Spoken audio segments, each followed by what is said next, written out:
Welcome to Charis Daily Live Bible Study. Join believers from around the globe to study the Bible with Andrew Wommack and instructors from Charis Bible College.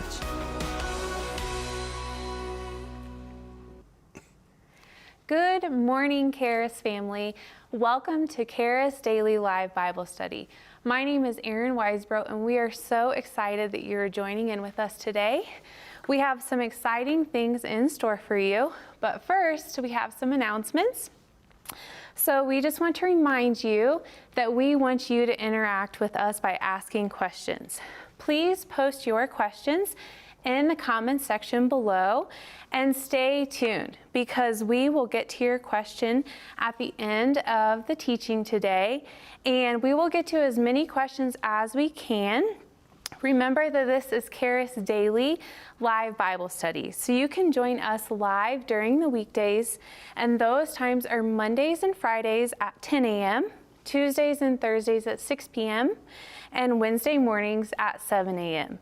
If this ministry has been a blessing to you like it has been to so many other people, we would like to encourage you to donate or become a partner with this ministry. You can do that by visiting our website at awmi.net/give, or you can call our helpline at 719-635-1111. And we want to thank all of our partners who are currently partnering with this ministry. We really, really appreciate you. Thank you. We could not do things like this without you. And also, when you call our helpline, remember that we have prayer ministers standing by 24/7. They love to pray with you. We love to be in agreement with you for anything that you're going through right now. Again, that helpline number is 719-635-1111. We would love to hear from you. And we have an exciting teaching for you today. I am very excited to introduce you to Daniel Bennett. He is our Executive Director of Academics with Charis Bible College. And I know he's got some exciting things in store for you today. So Daniel, I'll hand it over to you. Awesome. Well, thank you. It's good to be with you all today. And we say this every Wednesday morning, but it's bright and early. And I say it because I've got little ones. I've got a 5-year-old, a 3-year-old, and a 9-month-old, and they don't sleep through the night perfectly these days. And so for me, 7 a.m. still feels like 4 a.m. or something. So it'll be an interesting Q&A later. Anyway, but I do want to say I'll probably have extra time, so feel free to ask about the topic I'm sharing about and other topics. If I don't have the answer, I'll just tell you, but otherwise I'll give it a shot. And we can probably get to a lot of questions toward the end. So my topic today is our secret weapon. And I'm not going to tell you what it is. It's a secret, obviously. So anyway, but I want to talk about joy, essentially. You know, a lot of negative things can happen in this world. You know, if you watch the news for 5 minutes or read the news online for 5 minutes, you know, you just see all these negative things going on, things that can be, I mean, sometimes you just have to stop reading those things. You know, you see a headline and it can stick with you all day long. But, you know, we talk a lot about overcoming and how we're more than overcomers, and sometimes we forget that that means that there's things we need to overcome. You know, we live in a fallen world. There's an enemy out there trying to destroy, kill, steal, and destroy. And so we're overcomers, but again, that means that there are going to be negative things in this world that we need to overcome. And so it can be all kinds of things. You know, maybe for some people it's hopelessness or fear or sickness or disease or injury, things like that. It can be other kinds of challenges, relationship challenges or career challenges or things like that. It can also be discouragement. You know, that's actually a big one for many Christians, is that sometimes we can get discouraged or tempted to be discouraged because we know God's promises. And I know it may sound weird, but sometimes when you become so aware of everything that God wants for us, then when you don't see it right away, it can actually become discouraging, where the enemy starts throwing darts at you. For me, discouragement for years was actually the one that would pop up the most in my life. And now for you, it's ancient history now. It's weird. The other day I was thinking about how, I was like, I don't remember the last time I've been discouraged, but for many years, that was the main one that would hit me, is just kind of, you have so much excitement and enthusiasm about all of God's promises and things He's called you to, or just things in general that He's promised every believer. And then when you don't see it, or it's taking longer, or it's not looking the way you thought it would look, you can start wondering, like, am I doing it wrong? Did I mess everything up? And things like that. You know, Proverbs 13, verse 12 says, hope deferred makes the heart sick, But when the desire comes, it is a tree of life, right? So sometimes we know the promise, and that's exciting, but hope deferred makes the heart sick. So sometimes when we have to wait longer than we thought, it can be discouraging. And it doesn't mean you have to get discouraged. It just means that that's something that you need to overcome. It needs to be something that we walk in victory from. You know, and that's the thing, again, God has so many things that he wants for us that sometimes it can look overwhelming and say, you know, I don't know how to get that. I don't know how to get from where I'm at to where you've called me. And it might be, again, your calling. Maybe you feel called to ministry or called to a certain career or called to be married, and you're just looking around and you're like, there's no prospects on the horizon, things like that. And so sometimes you have a desire that's so incredibly strong that what was intended to bless you has been turned around and started hurting you. Now, that's not God's fault. It's the enemy throwing lies at us, telling us you're never going to get there, or you need to try harder, or you're not good enough, you messed it up, things like that. So, you know, whatever it is, sometimes what happens is we try to overcome in our own strength. So again, whether it's discouragement or challenges or hopelessness or fear, when we try to meet that problem head on with our own strength, that's a huge problem. And so we end up asking questions like, I know God wants this for me. I see it in the Word. You hear a message about it. God wants this for you. God wants this for you. And you're like, I'm convinced. I believe you. I believe the Word. But why am I not seeing it? And so we can get tempted if, again, we're looking at our own strength and we're looking at the promises and we're looking at the gap in between. Here's where I'm at. Here's where God wants me. What's going on? If we're looking at our own strength, it can be overwhelming or deflating. You know, it's kind of, and again, actually, it reminds me of a quote that I'll throw in there real quick. This is actually from Mike Murdoch.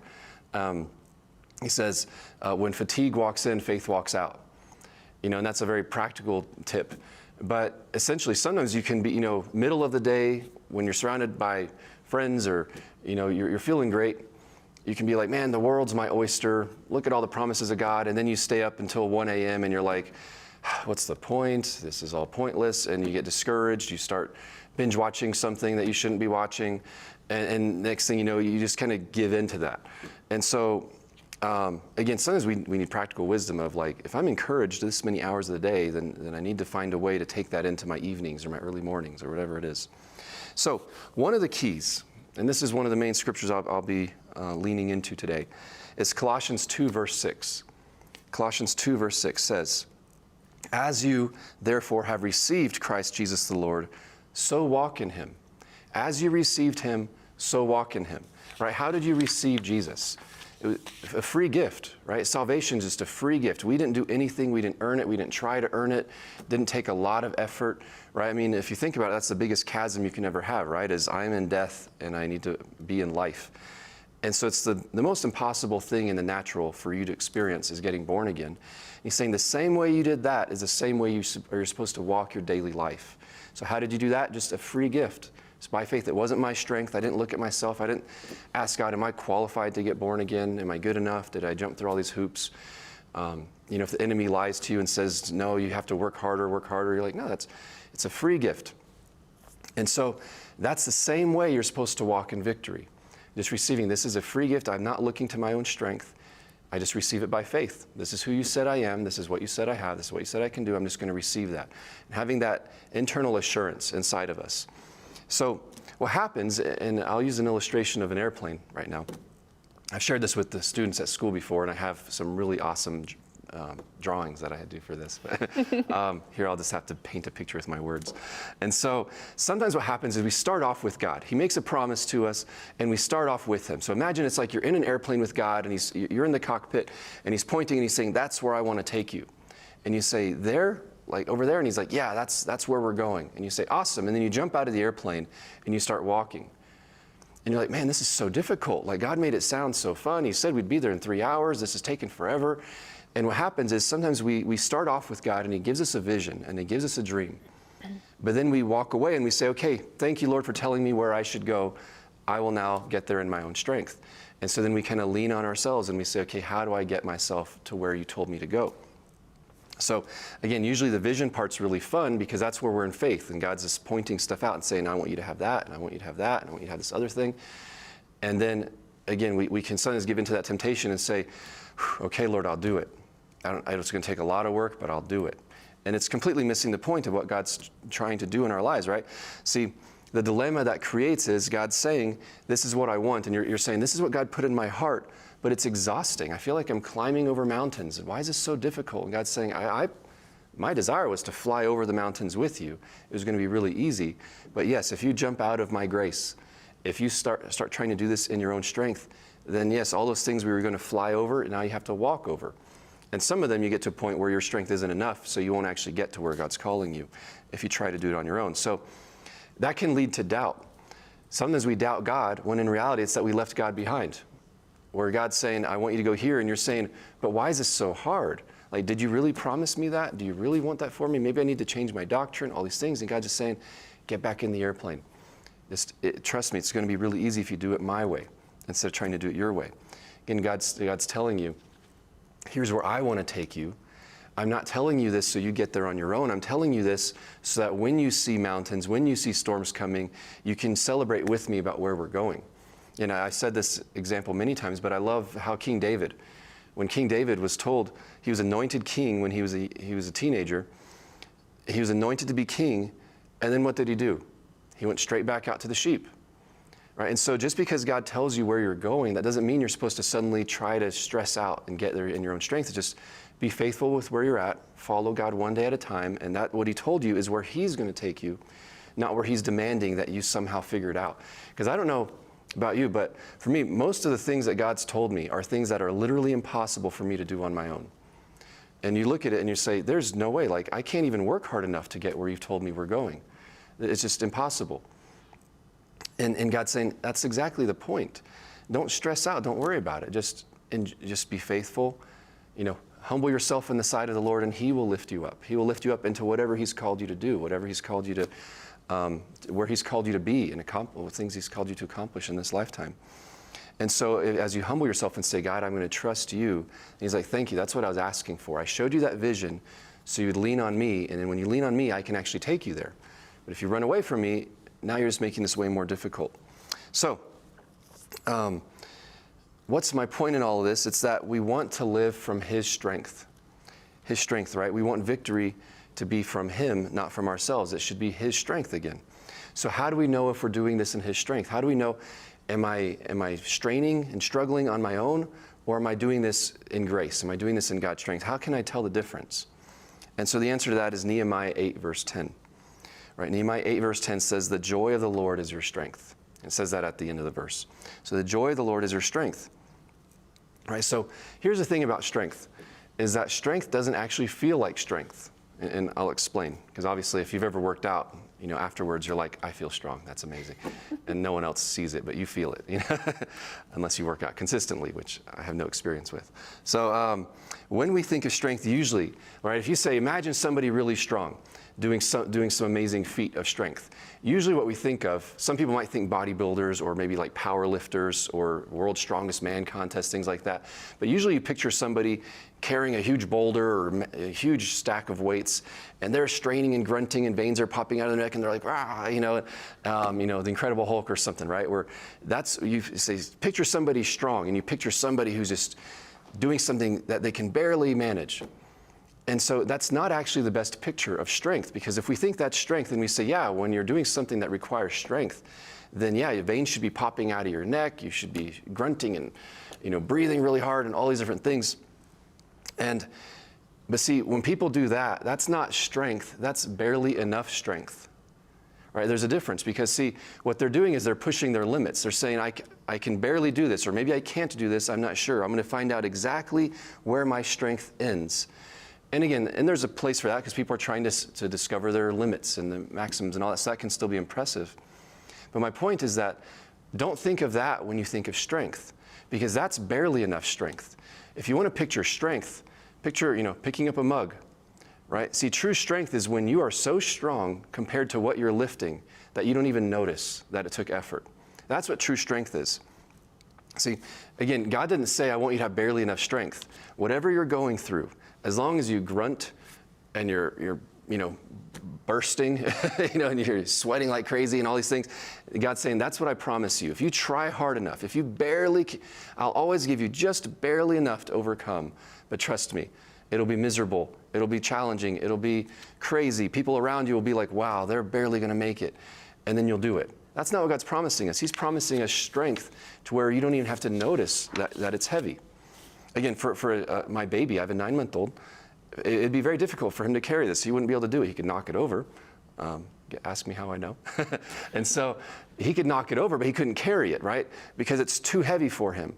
But see, when you have more than enough strength, most adults would have no problem lifting something like this. So again, that's actually what God wants for us, is he wants to give us so much strength that the things we overcome don't even feel difficult. Right? I mean, if you study the story of David killing Goliath, he wasn't scared.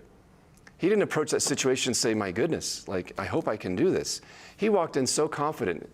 Again, so many times people think David was the underdog. David knew he wasn't the underdog. He walked up and he immediately said, what's the reward for killing this guy? Like, who does he think he is? I'm going to kill him. I just want to know my reward. So again, he'd already been anointed king. The Spirit of God was resting upon him already.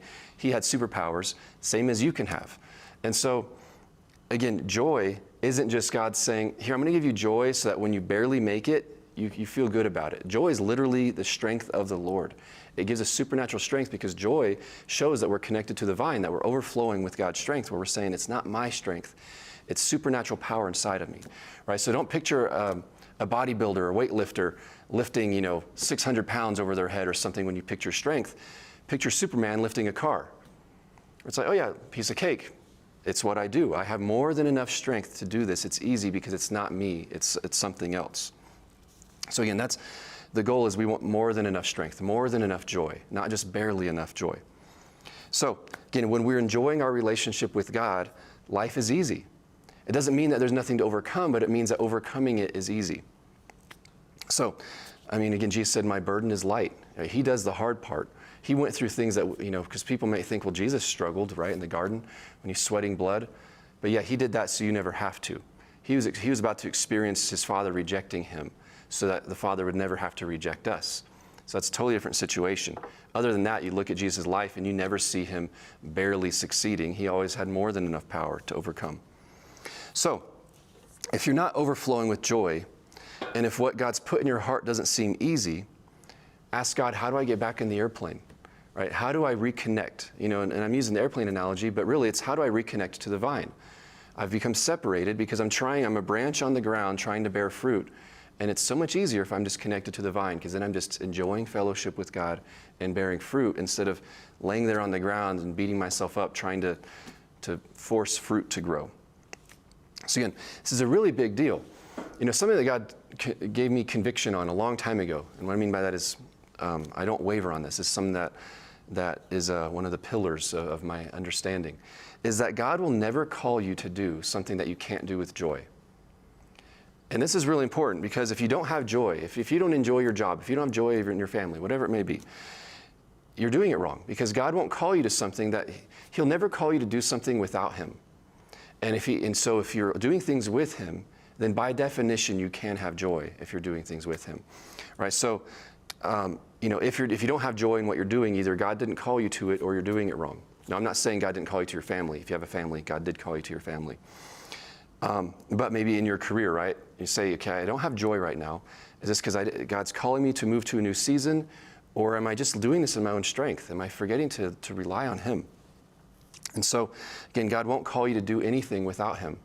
So so many times there's excuses like, well, you don't understand. My job is really stressful. My job is too much, all these different things. Okay, either God called you to it or he didn't. And if he did, he's calling to do that with you, not you to do that on your own. Again, like with Moses, right? Where he's like, Moses, go. And Moses is like, I'm not going if you don't go with me. If you don't go with me, I'm not going. You can have the same attitude. I mean, again, God's not the one trying to leave us. Old covenant was a bit different. There's more context there.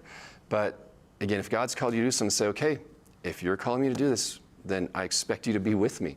And I'm not going to leave you behind. And God's like, that's what I wanted all along. I didn't want you to do it without me. So another point on this is that your level of joy has a direct impact on how much God can use you. Because if you have 3 people, and one has no strength, one has a little strength, and one has a ton of strength, which one can do more? Right? So again, if one has no joy, one has a little joy, and one has supernatural, overwhelming joy, God can use them more because they have more strength. Because again, it's a reflection of walking in grace, is that God's grace flowing through us, part of that grace is his joy. And so if you want to walk in your calling, don't always say, well, joy, see, sometimes people think joy is just like a nice to have. It's nice to have joy, but in the end, you got to get the work done. If I don't have joy, whatever. As long as we get the mission accomplished, we just kind of put that on the, like, if I have it, great. If I don't have it, whatever. But joy is huge. Again, imagine trying to be Superman without super strength. It'd be really difficult. You wouldn't be very effective. You're just a weirdo walking around in a cape. But if you have supernatural strength, it changes everything. I mean, Jesus even told the disciples, the apostles, don't start ministering to the world until you receive power. I don't want you to do this in your own strength. I want you to do this with my strength. So he didn't say, hey, you might get a few people saved if you try witnessing in your own strength, so just keep busy, work really hard until, I give you power. He said, don't do a thing. I do not want you to minister to other people. I don't want you to try to be a witness of me without my strength, because you can't. To truly represent Jesus in this world, you need his power. And his joy is his power. It's not just a nice to have. It's not just an emotion, surface level thing. It's the key to power. 1 Corinthians 15, verse 10 says, but by the grace of God, this is Paul talking, by the grace of God I am what I am. And his grace toward me was not in vain, but I labored more abundantly than they all. Yet not I, but the grace of God which was with me. Whereas Paul's saying, I labored more than everybody. But it wasn't me, it was God's grace inside of me. And that's the thing, is you can accomplish so much when it's just God's grace flowing through us. And again, joy is part of that. I'm walking in joy. It's just supernatural. It's not because my circumstances are perfect. It's because what's inside of me is perfect, and I'm changing my circumstances because of what's inside of me.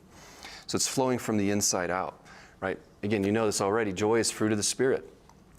Galatians 5:22 says, the fruit of the Spirit is love, joy, peace, long-suffering, kindness, goodness, faithfulness.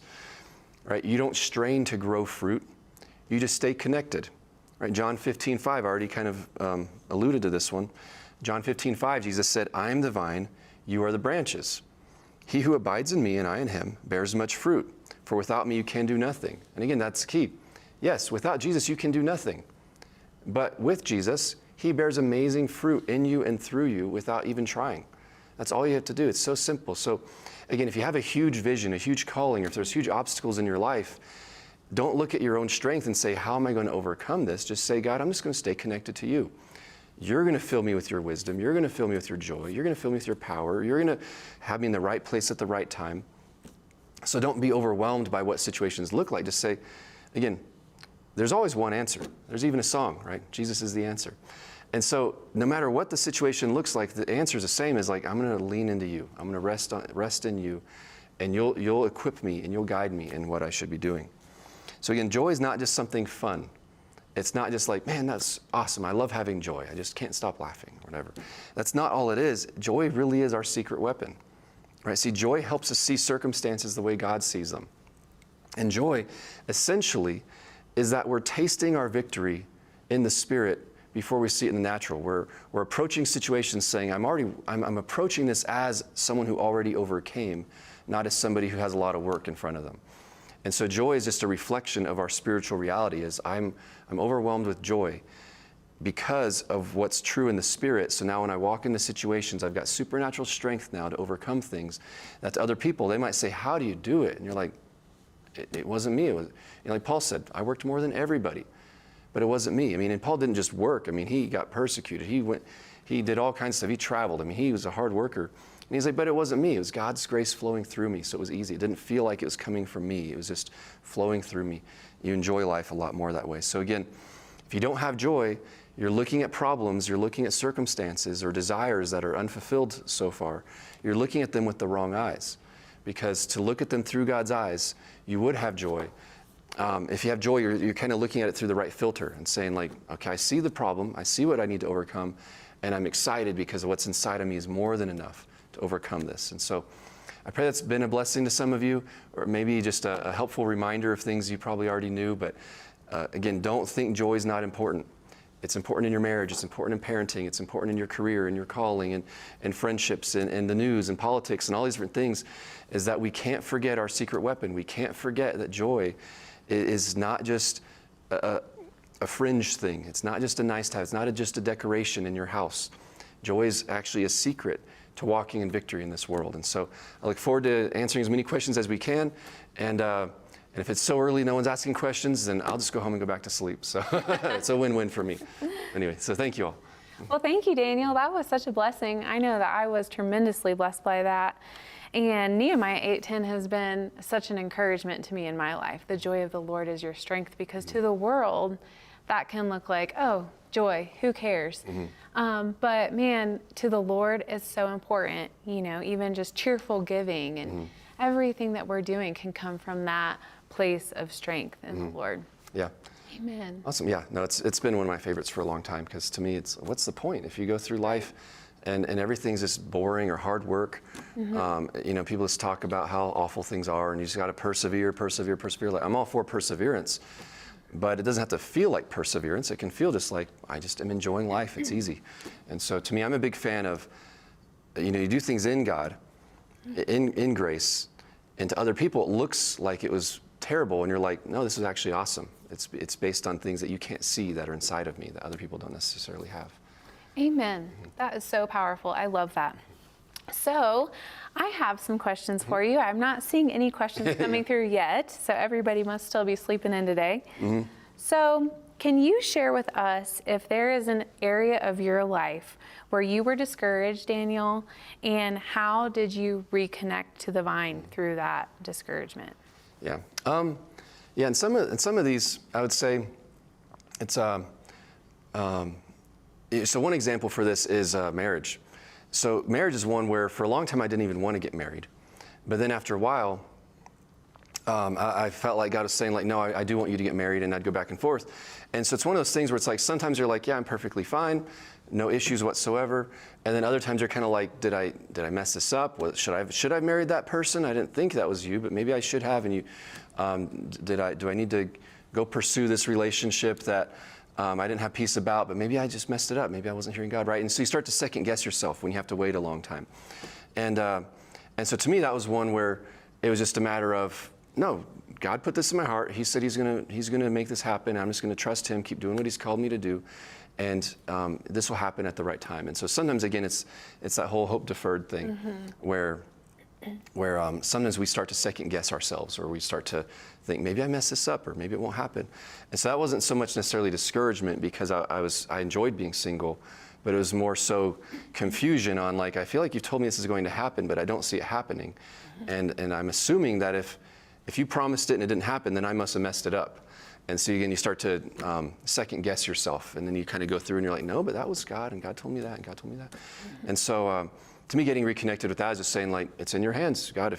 I'm not going to fight it, but I'm not going to stress about it. I'm just going to trust you, and just keep, live one day at a time. I mean, that's huge. Just what's in front of me right now. I can't live tomorrow today. I can only live today. So what does trusting God look like today?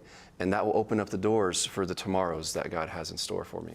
That's so good. Like, how can we be faithful where we are now?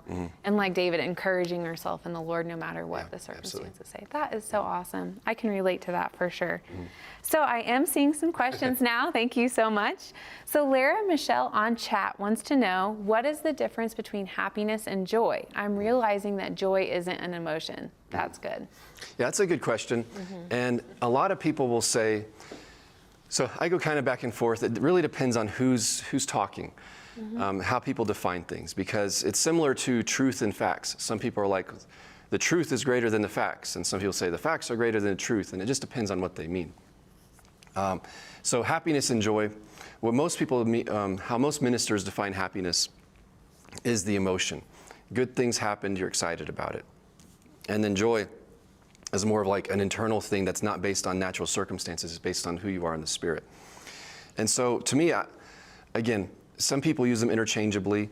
A lot of times I'll use the word happiness, and I'm referring to the whole thing of, like, I'm just happy. And they're like, well, that's superficial and shallow emotion. And I'm like, well, I mean joy, but I mean everything. I'm just thrilled. I don't get too hung up on specific definitions, but to answer your question, sorry, I give these disclaimers. To answer your question, though, yeah, really, on the surface level, happiness typically is something that can come and go.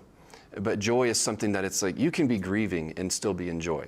You can be facing a giant and still be in joy, where you might not be excited of, like, I'm so glad that this obstacle has come my way, so you're not necessarily happy, but you can still be full of joy.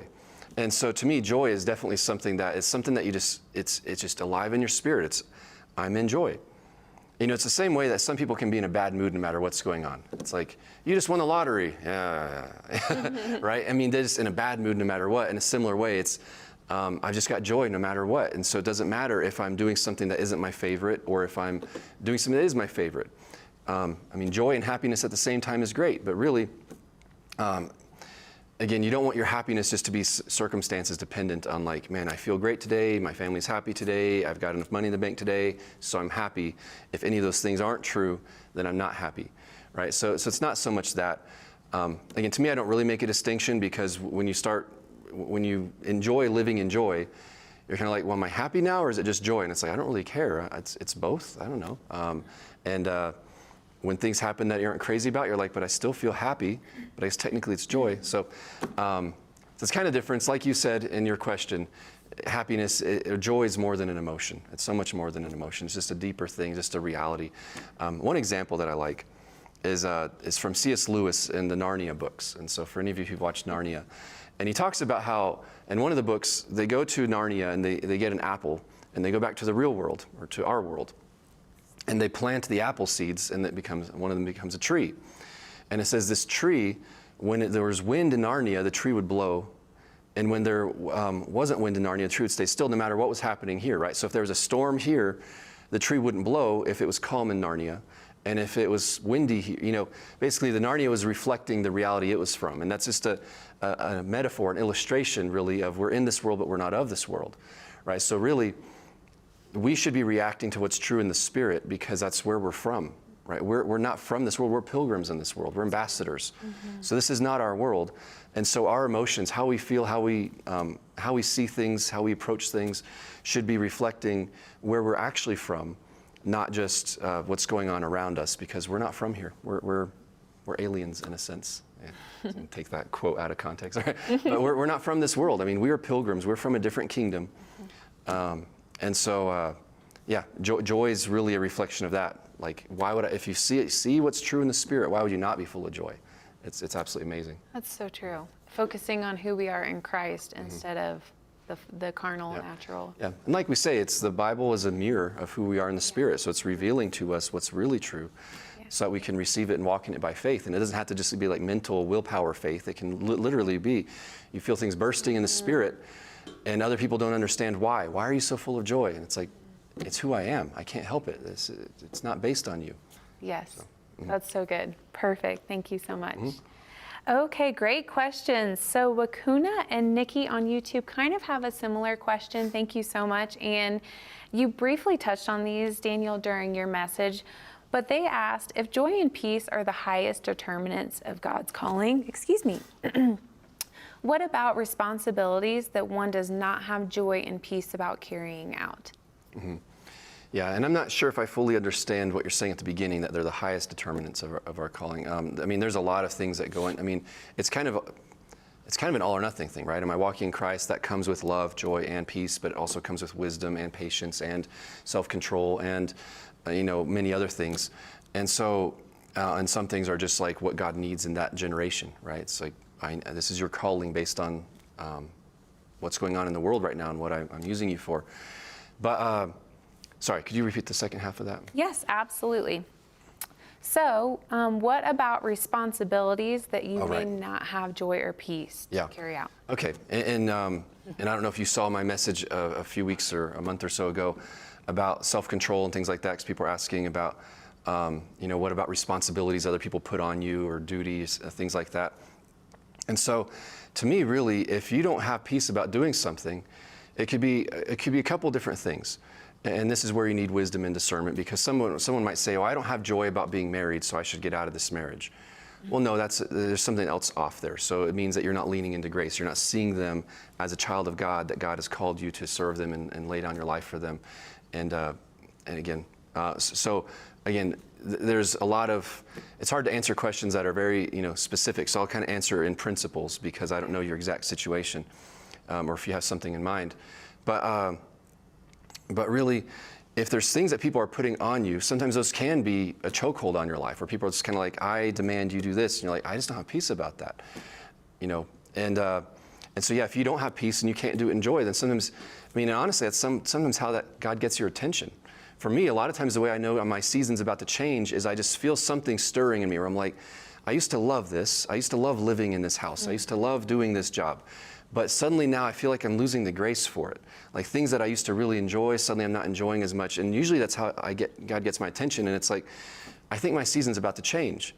And it may be I'm going to go somewhere else and do something else, or maybe it just means I'm going to adjust how I think about things or how I approach things. And so, yeah, if you don't have joy or peace about something, then again, I'd talk to God about it and say, what is this? One thing I like that Billy Epperhart says regularly is sometimes people think that a lack of peace is God saying no, when in reality, it's actually our flesh not having peace. And our flesh is saying, this is stretching me out of my comfort zone. I'm paraphrasing, or I'm not saying exactly how he says it. But a lot of times people mistake that, and they say, I don't have peace about that, I shouldn't do it. And in reality, it's, no, this is my flesh screaming that it doesn't want to do this, and actually this is what God is calling me to do. Because again, stretching out of your comfort zone can be uncomfortable. And so we don't want to mistake that and say, I'm uncomfortable, therefore I have no peace. Sometimes it's, I have peace to persevere past this. I need to stretch out of my comfort zone. I need to learn new things. Again, that's one thing that for me was a big game changer in my life, is I used to, think like, if this isn't easy for me, then I shouldn't do it. God's like, no, if it's not easy for you, sometimes I did call you to do that, but I called you to learn it. Be willing to do difficult things. If you don't know how to do this, learn it. If I called you, so don't just give up. Don't just say, I peaked 20 years ago. If I didn't learn it back then, I refuse to learn it. No, I'll learn new things. I'll get better at things. I don't know how to do that. I'm not good at that, but I will be. And so sometimes we're uncomfortable because we don't know how to do something. And so again, it can mean a lot of different things. To me, though, it's a good rule of thumb to say, if I don't feel peace, I don't feel joy, I'm going to go to God and ask God, why not? What is it about this? He may give you new direction, or he may just say, you stopped doing this in my strength, or you're doing this on your own, and come back to me. I have a better way of doing this. So anyway, because there's so many different ways you might mean the question, I hope I hit on it somewhere in there. Yeah.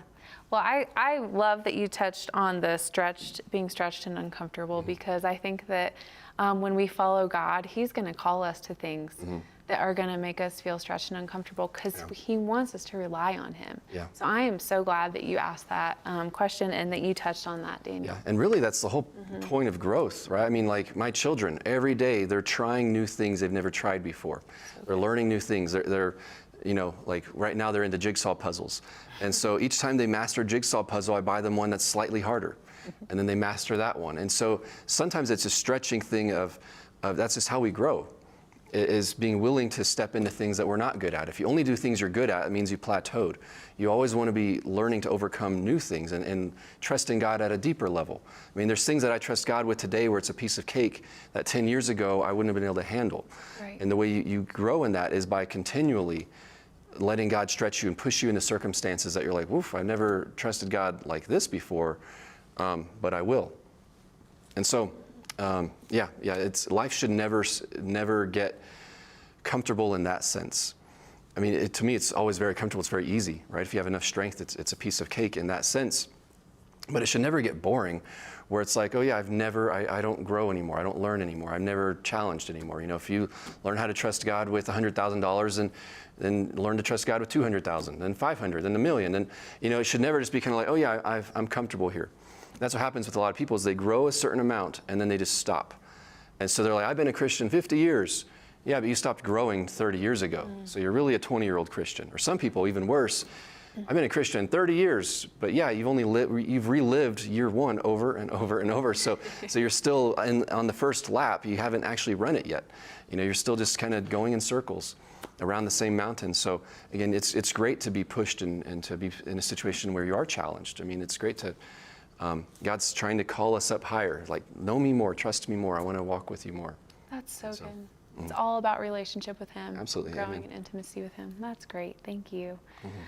So Lara on chat asked, is joy a decision? Do I need to choose joy based on what God's word says about the circumstance I'm facing, like I'm going to have victory no matter what? I'd say yes, and no. 7 a.m., guys, give me a break. Let's do it. And so I'd say, again, maybe I'm an overthinker, but I'm trying to think all different ways someone might mean these questions. So I'd say yes in a sense of like, yes, I choose to stand in faith, I receive this. But at the same time, to me, it hasn't felt like a decision in a very long time. It's just something that, you stay connected and it's just there. It's just something that you enjoy. But again, like I said, it's something that at the beginning, you receive it by faith. It's like, I have joy. But to me, I'm not a big fan of pretending. So to me, I'm not saying, how do I say this quickly? I don't want to pretend that I have joy if I'm not actually experiencing it. Right. Because what happens sometimes, and this is why I'm balancing this out, is a lot of times Christians unintentionally retrain how they talk, but their experience doesn't actually change. And to me, I don't like that, because I don't want to just change how I talk and just upgrade my Christianese lingo. I want it to be a reflection of the truth, right? I don't want to say like, oh yeah, I've got amazing joy, this is awesome, and in reality, I'm like, this is terrible, it's miserable, I'm not experiencing joy one bit, but I'll say the right thing. I know it's not what you're referring to, but I'm just throwing out that extra factor is that, yes, in a sense, it's a decision to receive this and walk in this, but it is a real thing. It's not just a mental gymnastics thing that we do to convince ourselves. It's, no, I'm actually walking in joy. Again, to me, we receive things by faith, but then we should receive them, experience them. And if we're not experiencing them, we should go to God and say, why am I not experiencing this thing? Because if we go to God and we tell him everything that we should tell him, but none of it's true, we're only tricking ourselves. So to me, I'm a big fan of going to God and just being totally transparent and saying, I know that this is true, but why am I not experiencing it? I know that I'm full of joy, I know I'm full of faith, but why do I not feel it right now? I know my feelings are wrong, but why are they wrong? And what lie am I believing? What area am I not trusting you in? And is there something I'm holding on to that I need to let go of? Is there something I'm not holding on to that I need to hold on to? And so to me, I like to have very blunt conversations with God in light of everything. So again, I don't go to God and say, you're wrong, this isn't true. Go to God and say, I know I'm wrong, but I don't know why I'm wrong. Fix me. I'm not going to fix myself, but I'm just going to go to you. And honestly, you don't need to know what the surgeon knows. So you don't need to know everything wrong with us to go to God. Sometimes we think, in order to pray effectively, I need to know exactly what's wrong, so I need to spend all my time thinking about my own heart and my own experience, right, so that I can ask God just perfectly exactly what to do. And that's like going for open heart surgery and saying, I need to tell the surgeon exactly what to do, and I need to stay awake the whole time. And in reality, it's like, no, they know, God knows what you need. So the secret is to go to him and let him do the surgery. So again, I probably drifted very far from the original question, but my point in all this is, yes, it's a decision, but it shouldn't just be something that we say and never experience. It's a real thing. To me, joy is something that maybe I'll do a sequel to this one and go more in depth on this, because it really is a real thing. Where one of my first messages I ever shared, like 14 years ago or something like that, was called Avoid Sharp Objects. And I was talking about how when you truly get a revelation of God's goodness and joy and all these wonderful things, I was like, avoid sharp objects, because if something pokes me, I feel like I'm going to pop. I mean, that's where that came from, is one day I was just kind of like, I don't even know what to do. I feel like I'm about to explode, because I just have never had this much joy in my life. It went from theory to my reality. And again, that's how we want everything to be, right? I don't want to just know theologically that I'm healed. I want to walk in perfect health. I don't want to just know that I've got joy. I want to experience joy. It's really fun to experience joy. And so, short answer is yes. Awesome. Yeah. Hey. Yes, I warned you. It's early. No, that was great. Thank you so much. And I think we have time for one more question, if you're willing. Lixon on YouTube would like to know, what are some practical tips to walk in his grace and strength and not our own strength? Some practical tips. Well, without deviating too much, because this is a whole teaching, and that's what I was referring to when I said I might do a sequel to this, is worship. Worship's huge, because see, like I said, if you start focusing on yourself and saying, how do I fix me? How do I feel these things I want to feel? How do I walk in these things I want to walk? That's not being connected to the vine. Being introspective is actually a huge problem, and because we're looking to ourselves and not to him. And so worship really is about pointing our hearts toward him. And as we focus on him and just enjoying him and blessing him, again, as we focus on him, we're giving him access to our hearts. And so it's a very practical thing of like, I'm going to spend time praising you. I mean, Andrew has teachings on the power of praise. I think maybe a year or two ago I did one on worship. I can't remember if I did or not. But Effortless Change, Power of Praise by Andrew. There's teachings on this. But again, focusing on God, having a thankful heart, just focusing on Him and saying, you fix me. I'm not going to sit around thinking about what's wrong with me and how to fix me and what I need to ask for. I'm just going to focus on you. And as I focus on you, I'm giving you access to focus on me. And so again, you're saying, here's my heart. You fix it. I'm just going to enjoy you. Sometimes people say, you know, if you ask God for humility, He's going to start embarrassing you all the time. And that's not how that works. That's not how God teaches us. He's loving. He's a loving Father. So it's actually, as you ask to know God more, the way He changes you is by revealing His heart to you. And as He reveals His heart to you and you understand it more, you realize, oh, that's what's inside of me also. And starts to transform you without you even trying. So to me, real transformation is something only God can do inside of us. And the way we do that, in 2 Corinthians 3:18, as we behold Him, again, that's why I was mentioning worship. As we behold Him, He transforms us. So again, behold Him is a secret. Him transforming is not something that you can micromanage. So I know we're out of time, but it's been fun hanging out with you all this morning. It's been helpful. I guess I'll pass it back over to you. Yeah, thank you so much, Mr. Bennett. That was such a blessing, and I look forward to meditating on these truths and applying them to my own life, and I'm sure you will too. Well, thanks again for joining us for Charis Daily Live Bible Study. We love you and appreciate you. Have a blessed day. Awesome. Thanks. I'd like to encourage you to check out our AWM Now stories and also our Inside Story. These are things where we just go behind the scenes and show you things about people in the ministry, about things that the ministry is doing that you'll probably never see on television, and yet it is awesome. God is touching people's lives all around the world. And so you can go to awmi.net and check out the AWM Now stories and also our Inside Stories. They'd be a blessing to you. Join us every weekday for our daily live stream on Gospel Truth TV.